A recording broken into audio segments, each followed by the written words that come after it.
దిలీప్ కుమార్ గారు ఇప్పుడు Jubilee hills by elections కూడా రాబోతున్నాయి. అక్కడ మాగంటి గోపీనాథ్ మరణం తర్వాత అక్కడ ఎట్లా ఉండొచ్చు సమీకరణలు? జూబ్లీ హిల్స్లో ఇప్పటికైతే బీఆర్ఎస్ లేదు కదండి, కష్టమే. కాంగ్రెస్ లేవదు, చెప్పలేము. ఇంకో 1 year అంటే ఎప్పుడు వస్తుందో అది 3-4 నెలల లోపల రావాలి. 6 monthsలో రావాలి, 6 months లోపల రావాలి, 3 monthsలో రావాలి. ఇప్పటికిప్పుడు బీఆర్ఎస్ పుంజుకుంటుందని అనుకోను.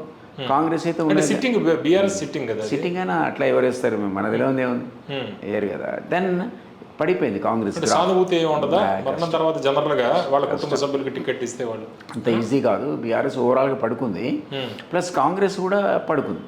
ఓవరాల్గా అది లేచే పరిస్థితులు లేదు. ఇంకేంటి కాస్త కూస్తో బీజేపీకే అవకాశం ఉంటుంది అక్కడ, నేను అనుకుంటాం. మీరు అన్నట్టు మరి సింపతి ఉంటుందా అంటే అతని పేరు మంచి పేరు ఉంది, మాగంటి గోపీనాథ్, పాపులర్ మ్యాన్. కానీ బీఆర్ఎస్ ఉన్న పరిస్థితి ఇప్పుడు వాళ్ళ ఎవరైనా సరే ఆయన తరఫున నిలబడే వాళ్ళకి అనుకూలంగా లేదు, ఏ కారణం చేతనం లేదు. సో అందువల్ల నా ఉద్దేశంలో బీజేపీకే బెటర్ ఛాన్స్ ఉందనిపిస్తుంది అక్కడ. కాంగ్రెస్ కన్నా బీజేపీకే, కాంగ్రెస్ కంటే డెఫినెట్లీ బీజేపీకి బెటర్ ఛాన్స్ ఉంటుంది అక్కడ. మీరు చూడండి రాబోయే రోజుల్లో బీజేపీ అభ్యర్థికే ఎక్కువ ఛాన్స్ ఉంటుంది ఆ కాన్స్టిట్యున్సీలో. ఎవరనేది మనకు తెలియదు, కానీ దీపక్ చేసాడు కదా అంతకుముందు, దీపక్ యంగ్స్టర్.